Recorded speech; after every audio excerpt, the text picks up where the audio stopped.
ये जो आवाम है, जिनका वोट है, आज का यह एहतजाज आवाम की तर्जुमानी कर रहा है। आज का यह एहतजाज पाकिस्तान के अवाम की, पाकिस्तान के आइन की, पाकिस्तान के इदारों की, सबकी तर्जुमा।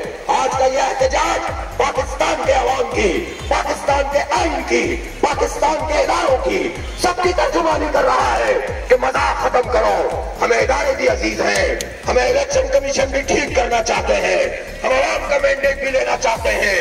ये दरारें मजीद मत डालो, ये कौम मुतहम्मिल नहीं हो सकती, ये पाकिस्तान मुतहम्मिल नहीं हो सकता। इन दूरियों को अगर मिटाना है तो अपनी अपनी पोजीशन पर वापस जाओ, मैंडेट का एहतराम करो, सब ठीक हो जाएगा, हालात भी सही हो जाएंगे। लेकिन अगर ये समझते हो कि हम खामोश होकर बैठ जाएंगे, ऐसा नहीं होगा। जमहूरी जिसको जवाब करें।